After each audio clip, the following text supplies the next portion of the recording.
The cold was a physical, bruising presence. It didn't just chill Anna's skin. It seemed to leach the warmth from her very bones, a creeping paralysis that made her fingers ache around the steering wheel. October in the Pacific Northwest was less a season and more a state of perpetual atmospheric misery. Rain lashed against the windshield of her beat-up pickup, blurring the already faint yellow lines of the desolate coastal highway, Anna Hayes. All sharp angles and a weary determination etched around her intelligent eyes. Was a marine biologist turned reluctant animal rescue volunteer. After a devastating incident 6 months prior that had cost her 2 years of research and a cherished field partner, she'd traded the deep blue for the drab volunteer roster of coastal critter relief. The mundane, she'd learned, was safer than the profound. Her phone, taped to the dashboard, buzzed with the latest call. An emergency text from Sarah, the organization's hyper-efficient coordinator. Urgent. Lost dog, Y101 turn off to Gray's Marsh. Looks like a golden. Call said it's stuck near the old sluice gate, acting weird. Go now. No one else close. Anna sighed, pushing a stray lock of brown hair out of her eyes. Gray's Marsh. That stretch of tidal wetland was a dangerous maze of slick mud, hidden sinkholes, and the rusting debris of 100 years of forgotten logging and fishing. It was a place where things went to disappear, not to be found. She killed the engine on a muddy, overgrown track barely wide enough for a sedan. The air immediately filled with the heavy, saline smell of low tide and decaying marsh grass. The rain had briefly paused, leaving the world a glossy silver-gray canvas. She grabbed her emergency kit, a sturdy flashlight, a coil of rope, and a blanket, and stepped out. The mud sucked at her boots with a greedy slurping sound. "Hello? Dog? Anyone here?" she called out, her voice flat against the vast, oppressive silence. The only reply was the distant, rhythmic clack-clack-clack of the abandoned sluice gate being worked by the tide. Then she heard it. A low, guttural sound, not the frantic yelp of a scared animal, but a deep, territorial growl. It was a sound that carried a dark, ancient warning. The guardian of the Mercana followed the sound, the beam of her flashlight cutting a fragile path through the gathering twilight. She reached the edge of the tidal channel, a narrow, fast-moving waterway that snaked toward the ocean. And there it was. It was a large, male golden retriever, but not the friendly, goofy creature of countless home videos. This one was plastered with thick black marsh mud, making its coat look like a rusted armor. It stood on a small, precarious island of slick clay, its legs planted wide, water swirling around its paws. Its head was low, its lips pulled back in a silent, tense snarl, and its eyes, 2 amber pinpricks in the gloom, were fixed not on Anna, but on the water immediately in front of it. "Hey! Easy there, fella," Anna said softly, advancing slowly. She held out her hand, palm up, a practiced gesture of non-threat. "I'm not gonna hurt you. You look stuck. Let's get you warm." The dog didn't move. It didn't even look at her. Its focus was absolute, its body language a perfect portrait of unwavering defense. It was acting like a sentry, a guardian. Anna took another step. The dog let out a short, sharp bark. It wasn't a scared bark. It was a clear, definitive no. Okay, Anna murmured. She dropped her flashlight and let it roll on the ground, casting a wide, wobbling pool of light. She didn't want to spook it. She waded into the cold, calf-deep water of the channel, ignoring the shock of the temperature. "What are you guarding, buddy?" she asked, a flicker of curiosity momentarily overriding her caution. As she got closer, she saw something else. The water around the dog wasn't moving naturally. It was churning slightly, and there was a faint, almost oily ripple that seemed to emanate from directly beneath the dog's stance. She was 10 feet away now. She took another careful step. The dog tensed, its growl ratcheting up in intensity. Then, in a sudden, decisive lunge, it dipped its head and bit a piece of floating debris, a sodden, splintered piece of wood, and violently flung it toward her. It was a warning, perfectly aimed to splash mud and water onto her chest. Anna froze. The air knocked out of her lungs more by the dog's chilling intelligence than the cold water. This wasn't a desperate, confused dog. This dog was on assignment. Beneath the water's surface, Anna knew she wouldn't get to the dog by approach. She had to shift the dynamic. She backed up 3 steps, then turned her body slightly, feigning a retreat. She kept one eye on the golden. It immediately relaxed its posture, a tiny victory for Anna. She then started walking parallel to the channel, giving the dog a wider berth but moving toward the deeper section where the water met the crumbling, old concrete foundation of the sluice gate. She knew this area. The sluice was originally designed to drain the upland fields, but now the gate was stuck half open, creating a dangerous, narrow bottleneck where the tidal current was strongest and the bottom was an unpredictable mix of shifting sand and ancient junk. She made it to the concrete lip, a 4-foot drop into the most active part of the channel. She could feel the water pulling at her, a cold, hungry force. The dog let out a sharp, anxious whine, a different sound entirely, and looked toward the deep water where Anna now stood. It seemed torn. Should it guard the object or warn Anna away from the greater danger? Anna didn't wait. With a quick, practiced movement, she jumped into the water. It was instantly up to her waist, and the shock of the cold was a physical blow. The bottom was soft, yielding sand, and she immediately sunk 6 inches. She swam 3 quick strokes to the center of the channel, closer to the dog's island, but staying in the deep water. The golden went ballistic. It finally broke its post and plunged into the water, swimming frantically toward her, not to attack, but to herd her away. "Get back! Get away!" Anna yelled, the sound swallowed by the current. The dog reached her, nudging her side desperately with its wet snout. Anna grabbed its collar, a thick leather band, and held on. The dog was strong, pulling her toward the shallower bank, but Anna wasn't going back. She used the dog's momentum to anchor herself against the current. She forced her eyes below the surface of the murky water, letting the cold sting of the salt and mud wash over her face. And she saw it. It wasn't a log. It wasn't a drowned deer or a piece of industrial trash. Lying on the sandy bottom, partially obscured by the shifting sediment, was a dark, square shape. And attached to it, like a malignant barnacle, was a perfectly polished brass object. She recognized the design instantly from her years on the research vessels. It was an antique mariner's compass, perfectly preserved in the anaerobic mud, its glass dome catching the faint underwater light like a cyclops' eye. But the compass wasn't the square object. The compass was merely tucked into the strapping of a small aluminum box, a type of heavy-duty marine-grade safe. The box, she realized with a sickening lurch, was chained to the ankle of a body.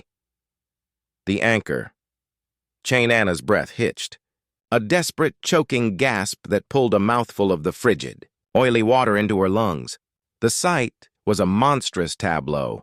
The small metallic safe, the brass compass, and the pale, waterlogged skin of a human ankle disappearing into the gloom. The golden retriever sensed the change in her. It stopped struggling and looked from Anna's face, a mask of pure horror, back toward the box. It whined, a low, despairing sound that confirmed Anna's immediate, awful understanding. This dog wasn't lost. It hadn't been protecting a bone or a toy. It had been standing vigil. Anna released the collar. Her training kicked in. Not the rescue training, but the field researcher's discipline of observation and documentation. She needed to see more. She pushed herself deeper, her boots sinking into the shifting, deadly sand. She reached the box first, her fingers numb. She brushed away the mud. The safe was heavy, impossibly dense. It was locked, of course, the combination dial encrusted with mud, suggesting it had been there for a significant amount of time.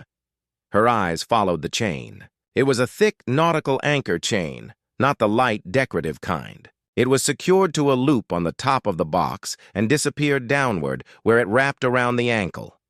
Then she saw the rest. The body was lying face down, its clothing dark and bulky. The way the chain was wrapped wasn't random. It was a secure, professional knot, cinching the chain firmly to the human bone like a definitive, horrific signature. This was not an accident. This was an execution. As Anna's mind reeled, her flashlight, which had been rolling on the bank, finally went out. The world plunged into a deep, echoing shadow, broken only by the dim, silver reflection of the sky on the water's surface. Suddenly, the dog, which had been quietly floating nearby, gave a series of sharp, furious barks. It was facing the bank, not Anna. Anna turned her head toward the sound. She couldn't see anything, but she heard it. The unmistakable sound of waders moving quickly through the tall marsh grass, coming toward the water's edge. They weren't alone. The sound of approaching silence. Anna's blood turned to ice. She ducked her head back beneath the water, the sudden motion nearly sucking her boots out of the mud. She knew with chilling certainty that the person making those sounds was not a helpful bystander or a police officer. Whoever they were moving with stealth and purpose, and the dog's reaction was not one of welcome. The waders stopped directly on the bank, maybe 15 feet away. Anna could hear heavy lay. Anna reacts instantly. Driven by pure survival instinct, she shoves the dog hard toward the sluice gate and dives completely under the water just as the shotgun blasts. The water acts as a buffer, muffling the sound, but not the impact. The pellets tear through the air right where her head had been, splintering the wooden sluice supports. The shockwave rattles her to the core. The golden retriever, who Anna instinctively names Guard, is momentarily stunned, but swims instinctively toward the darkness of the stuck gate. Anna, using the current to her advantage, pushes off the submerged safe, swimming blindly along the bottom of the channel, away from the bank and toward a dense patch of phragmites, marsh reeds. The killer, a powerfully built man in dark waders, starts wading into the water, furious, searching with his heavy flashlight. Anna surfaces in the phragmites, gasping, her lungs burning. She knows the killer will check the sluice gate first, buying her precious seconds. She silently swims toward a hidden, crumbling cement spillway she remembers from an old map. The evidence, during her terrifying, desperate swim, Anna manages to snag the brass mariner's compass from the safe's strap. It's a silent, crucial piece of evidence. She also notes, in the light of the killer's shifting beam, a unique, stylized whale tattoo on the back of the killer's hand as he grips the shotgun, a detail she hopes she'll never forget. She crawls onto the spillway, bleeding and shivering, Guard joining her moments later, shaking the water off. He doesn't bark again. He understands the danger, standing sentinel, ears twitching. Anna realizes the man won't stop until he knows they're gone or dead. She forces herself to analyze the situation. The killer didn't take the body or the box. They are too heavy to move quickly. He came back to silence the dog, realizing Guard was a living witness to his crime. The harbor's shadow, Anna and Guard have to move through the treacherous marsh. They spend the next 2 hours navigating a labyrinth of slick mud and hidden holes, the killer's sporadic calls and the ominous sounds of his heavy footsteps nearby driving them forward. They finally reach the outskirts of the nearest town, a decaying fishing port called Narrows Inlet. Anna realizes she can't go to the police immediately. She is covered in mud, has no proof other than a heavy antique compass, and the killer likely still has eyes on the scene. If she reports a body and a man with a whale tattoo, the killer will know she survived and will come after her. Harder. She decides her only leverage is to figure out who the body is and why they were killed before the killer can cover his tracks. The antique compass, a tool of a specific trade, is her only clue. She makes a furtive call to Sarah, her rescue coordinator, claiming the dog is injured and she's taking him to a vet in the next county, establishing an alibi. Then she sneaks into a decrepit, abandoned boat repair shack near the docks, a place her team sometimes used for temporary shelter, and collapses. Guard lying across her feet for warmth. The compass's secret Anna cleans the compass. It's a genuine antique, a beautiful, heavy piece of craftsmanship. She flips it over and finds a tiny, nearly invisible engraving on the brass casing. A date from 50 years ago and a single 4-digit number. N.I. 3892. She instantly connects the letters N.I. to Narrows Inlet, the town she's in. The number has to be a registration or a code. Using an ancient, forgotten desktop computer in the shack, Anna manages to access a protected, regional marine database, the one she used for her old research. After several tense minutes of trial and error, she cracks a login using an old Coast Guard code she remembered. She cross-references the code NI 3892 with all local registration and logging records. She finds a match.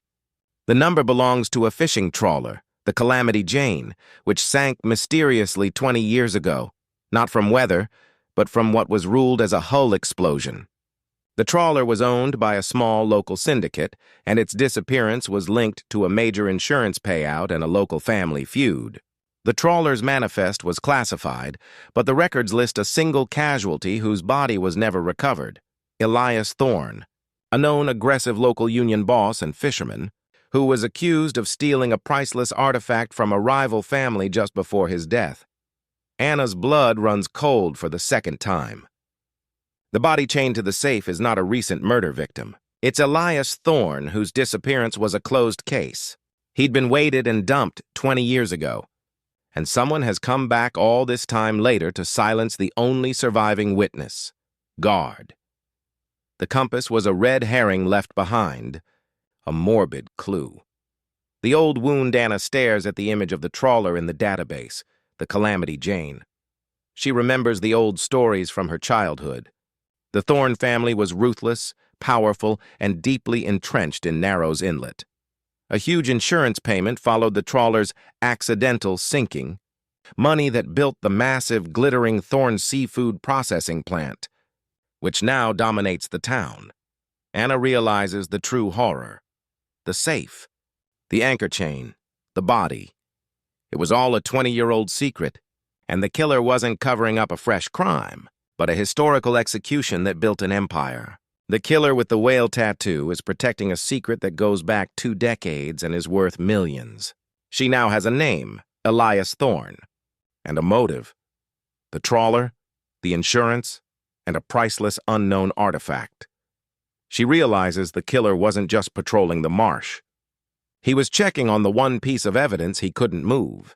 The man with the whale tattoo must be connected to the Thorne family or the sinking. Anna looks at Guard, who is now resting peacefully, his job of guarding his dead master finally over. She knows she cannot turn the body in without being killed. Her mission changes. She must now bring down the entire Thorne operation and expose the murder before they find her. Part 2. Ending beat. Irony. Anna's discovery of the victims, identity, Elias Thorne, and the timeline, 20 years means the murder she witnessed. Was the killer protecting the historical secret that established his current wealth and power? Not a fresh crime? The killer is an untouchable titan of the community built on the blood of the man Anna just found. Anna spends the early morning hours planning her next moves. She knows she can't call the police, as the Thorne family likely has them on a leash. She needs to find an ally. She starts digging into the history of the Calamity Jane sinking, accessing old digital archives of local newspapers. She finds articles that paint Elias Thorne as a brutal but charismatic union head, and that his main rival was a principled but impoverished fisherman named Marcus Finn. Finn was the one Thorne was accused of trying to steal from. She also finds a grainy picture of a younger man standing next to Elias Thorne in a union photograph. The man has a distinct whale tattoo on his forearm, the same tattoo she saw. The caption identifies him as Calvin Cal Thorne, Elias's younger, quieter brother. Calvin Thorne is now the CEO of Thorne Seafood Processing and one of the town's most powerful philanthropic figures. The killer is the town's golden boy. Anna risks going into Narrows Inlet. She is looking for an old contact, a hard-drinking, semi-retired investigative journalist named Helen Vlasic, who wrote a scathing series on the Calamity Jane sinking years ago, claiming a cover-up. Anna finds Helen living on an ancient, dilapidated houseboat near the Thorne docks, now a cynical shadow of her former self. An alliance of scars Anna presents Helen with the brass compass and the story, excluding the still-submerged body for Helen's safety. She tells Helen she found the dog guarding the compass, which led her to the Calamity Jane record and Cal Thorne. Helen is skeptical, burnt out from years of being dismissed, but the compass, an antique specifically requested by the paper for a historical piece after the sinking, and the whale tattoo detail convince her. Helen is an expert on the Thorne family's corruption, but she's always lacked the final piece of evidence. Helen confirms Cal Thorne, despite his quiet demeanor, was always the most calculating and ruthless of the brothers. He was the one who profited most from the insurance payout and now lives like a king in a mansion overlooking the sea.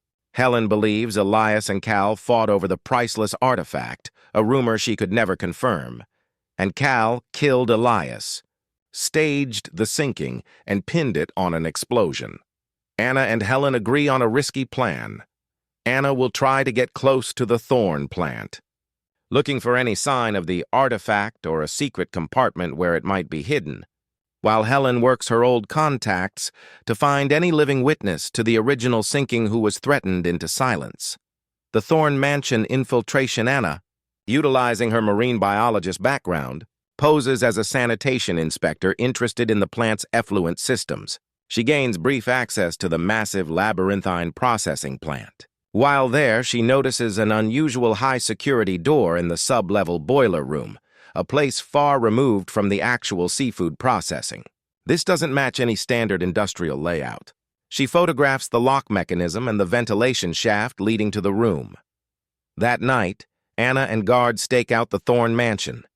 Using the plant's architectural plans Helen had kept from her old investigation, Anna discovers the sub-level security room is located directly beneath Cal Thorne's private home office. Anna infiltrates the mansion through a complicated route involving the low-tide shore and an old, disused drainage pipe.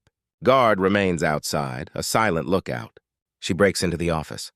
The room is opulent but cold. Anna searches for a vault or a hidden mechanism. She finds a detailed, hand-drawn map of the local area behind a large portrait of Cal Thorne. The map is heavily annotated, with many of the annotations referring to old historical shipwrecks. And one spot, the marsh where she found the body, is circled in red. The killer wasn't just checking on the body. He was obsessed with the marsh and the secrets it held. The confrontations. Anna studies the map. The heavy office door creaks open. Cal Thorne stands in the doorway, impeccably dressed, holding a glass of amber liquid. He looks calm, almost mournful, but his eyes, when they meet hers, are ice-cold and utterly terrifying. "I wondered when you'd show up," Cal says, taking a slow sip of his drink. "You're a brave girl chasing a lost dog that wasn't lost. And for an animal rescue volunteer, you're awfully good at breaking and entering." Anna freezes, her hand instinctively going to the small, rusted letter opener she picked up as a weapon. "You knew I was alive," Anna says, her voice trembling but steady. "Guard knew," Cal corrects, a faint smile playing on his lips. He never forgets. "He was Elias's dog, and now he is your little protector, isn't he? A bit of a liability, just like his master." Cal points to the compass on the desk. "And you came all this way for that? A piece of worthless brass. You should have left it." Cal then explains, in a quiet, chilling monologue, that the body in the marsh was a priceless piece of evidence. It was the original burial marker. He only went back because a recent dredging operation nearby had caused the tidal channel to shift, exposing the grave. He was there to rebury it deeper, not to check on it. He walks to a large, antique globe in the corner of the room. He places his hand on the globe, and a section of the wall silently slides open, revealing a small, climate-controlled alcove. Inside, resting on a velvet cushion, is the true artifact. A magnificent jeweled pre-Columbian gold Aztec mask, intricately crafted and gleaming under the spotlight. Its eyes, carved from emeralds, seem to stare directly at Anna. "Elias and I," Cal says, "we weren't fighting over a union. We were fighting over this. The mask was lost in a shipwreck 100 years ago. Elias found it first. I just finished the job and made sure it never surfaced. Now no one else has to know it exists." He turns back to Anna, the soft, rich glow of the gold illuminating his face, making him look demonic. "Now you've seen the secret and the evidence," Cal says. "And now, like my brother, you have to disappear." He pulls a silenced pistol from his waistband. The sudden escape, just as Cal raises the pistol, Guard, sensing the threat from his post outside, crashes through the plate glass window of the office, barking furiously and launching himself at Cal. The sudden, violent distraction allows Anna to dive behind the desk. The office erupts in chaos. Cal fires twice, missing Anna but grazing Guard. The dog lets out a sharp yelp but continues his attack. Anna scrambles up, grabbing the heavy globe and hurling it at Cal, smashing his elbow and forcing him to drop the pistol. Anna doesn't hesitate. She grabs the Aztec mask from the alcove, tucks it into her shirt and runs, diving out the broken window just as Cal is recovering. Guard follows, limping slightly, his loyalty unbroken. They race down the hill toward the dark water, two fugitives running with a 20-year-old secret and a priceless piece of history. Anna and Guard make it back to Helen's houseboat. Guard has a deep graze on his flank but is alive. Helen, horrified but galvanized by the evidence, the mask and the fact that Anna survived a confrontation with Cal, calls her most trusted contact, a highly placed, ethical former state prosecutor now in private practice. Mr. Peterson. Cal Thorne has already mobilized. The police chief, who is on Cal's payroll, declares a citywide search for a dangerous intruder who stole priceless family heirlooms. Anna and Guard are now wanted fugitives. The local news runs Anna's picture.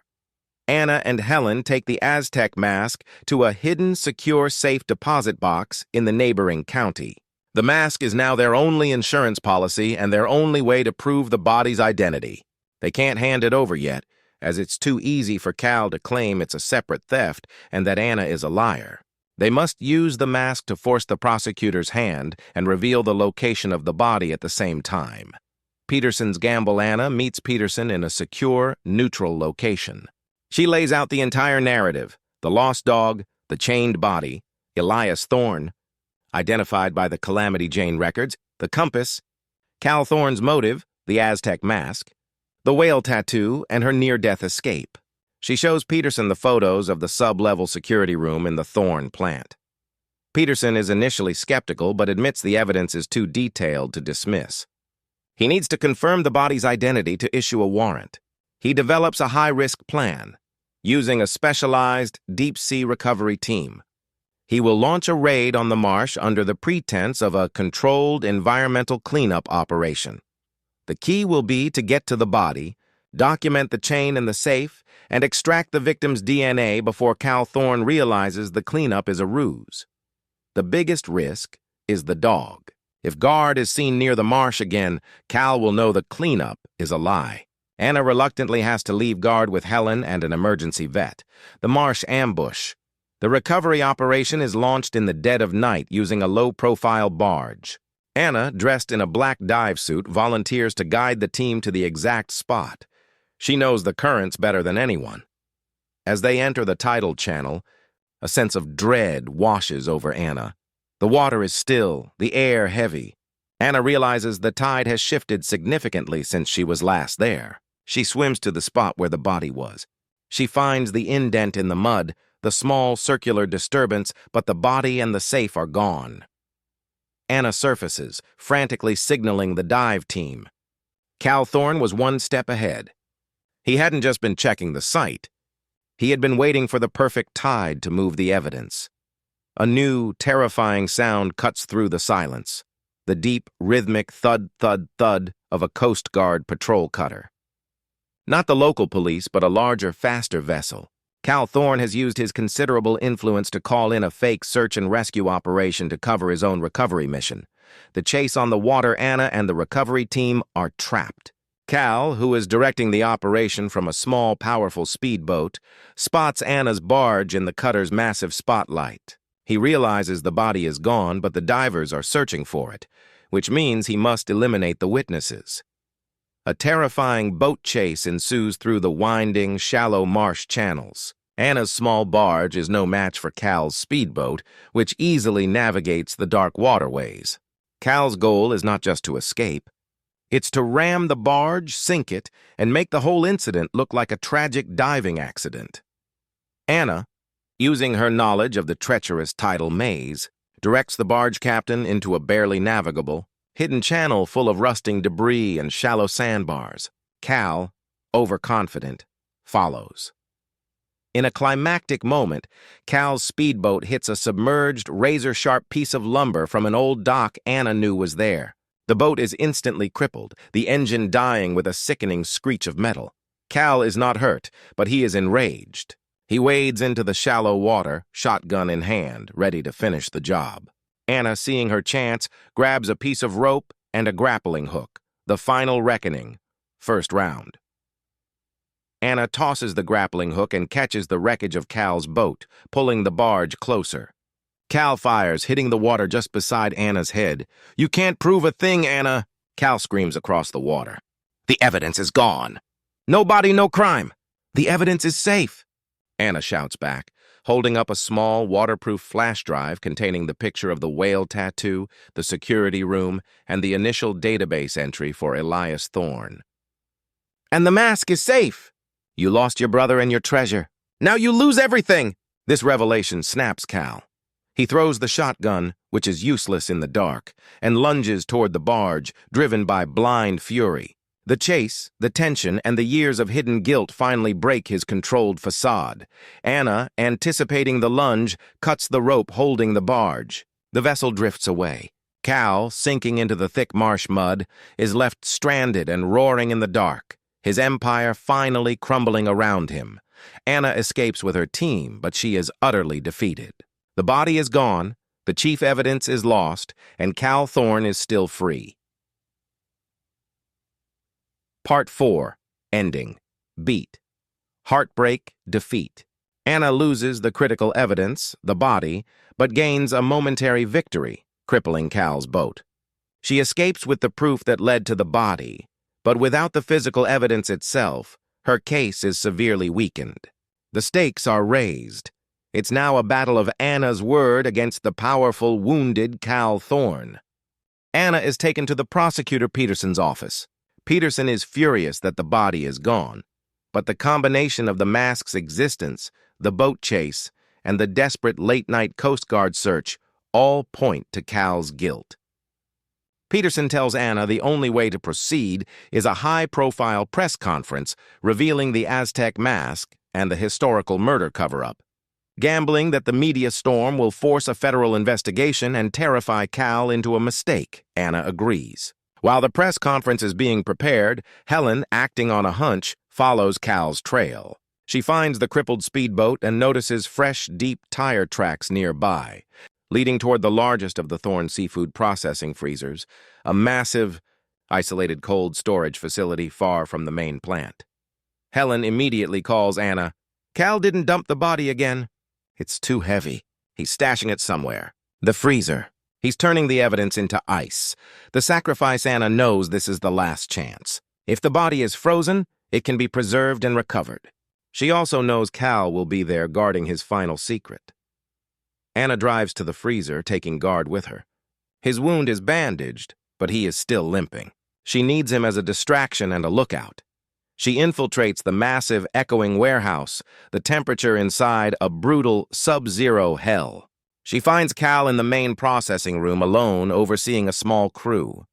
He is loading a large, custom-made, watertight, coffin-like container into the largest blast freezer. He has completely sealed the body inside the safe, put the safe inside the container, and is flash freezing it to be hidden within the thousands of pounds of frozen fish he exports. Cal sees Anna and guard. He pulls his pistol. "You're persistent, Anna," he says, his voice flat with finality. "But you can't beat me. I built this empire, and I will not let a charity worker and a dirty dog take it down." The freezer trap Anna realizes she can't fight him, but she can use the environment. She throws her flashlight toward a stack of pallets, creating a massive, echoing distraction. Guard, despite his injury, barks and runs, drawing Cal's attention away from the blast freezer. Cal chases Guard through the labyrinthine aisles of frozen fish. Anna, meanwhile, sprints to the freezer's main control panel. She finds the manual override and, in a desperate, freezing struggle, manages to trigger the emergency power cut. All the lights in the entire Thorne facility go out, plunging the world into a freezing, echoing darkness. The doors of the blast freezer, where the container with the body is, automatically lock down. Cal, now lost and enraged in the darkness, screams Anna's name. Anna turns and runs toward the docks. Grabbing a flare gun from the facility's emergency box on her way, she and Guard race onto a nearby rickety fishing pier. Karma's current Cal, having recovered his bearings, sees their shadows on the pier. He fires 2 shots, missing. He runs onto the pier after them, his dark silhouette a perfect target against the faint moonlight. Anna stops at the very end of the pier. She turns to face him, the flare gun steady in her hand. "It's over, Cal," she says, her voice ragged with cold and exhaustion. "The power is out. They'll find the body in the freezer when the thaw hits. And I'm going to tell them where the mask is." Cal laughs, a hollow, terrifying sound. "You're cornered, Anna. You can't outrun me and you won't kill me." "You're a rescue worker." "I'm a scientist," Anna corrects. She raises the flare gun, but instead of aiming at Cal, she aims at the massive central support pylon of the pier. She fires. The flare ignites, hitting the old oil-soaked wood. The support pillar immediately catches fire. The entire pier is compromised, flames spreading quickly in the cold, windy night. Cal is trapped. He can't go back. The pier is collapsing behind him. He can't shoot Anna. The flames are too bright, and the police sirens are now audible in the distance, drawn by the power outage and the inferno. He makes one last, desperate attempt, lunging at Anna. Anna steps aside. Guard, standing faithfully by her side, lets out a single, furious bark and trips Cal with a perfectly timed, last surge of strength. Cal Thorne, the architect of a 2-decade-old murder, plunges over the edge of the pier and into the dark. Freezing tidal current that runs beneath the dock. The current, which he spent 20 years trying to control, now claims him. Justice Anna and Guard stand together, watching the final silent scene. Cal Thorne is caught in the wicked tidal current, the very current that shifted the marsh mud to expose his brother's body. He struggles, but the cold and the water are relentless. He is pulled quickly toward the open, unforgiving sea, his screams muffled by the rising fire and the approaching sirens. Anna collapses onto the pier. Guard limps over and rests his wet muzzle on her freezing hand. The dog's long, lonely vigil is finally over. The police arrive, then the fire department. Anna, now a witness and a hero, is wrapped in a blanket and taken to safety. The Thorne Empire is in ruins. The power outage will lead them to the frozen body. The Aztec mask is secured. Justice, cold and inevitable as the tide, has finally been served. Anna looks at Guard, who is now resting peacefully, utterly exhausted. She doesn't need to ask. She knows Guard won't be going back to a shelter. Her safe, mundane life is over. She has a new purpose, a new companion, and a terrible, beautiful understanding of the dark secrets that lie beneath the water.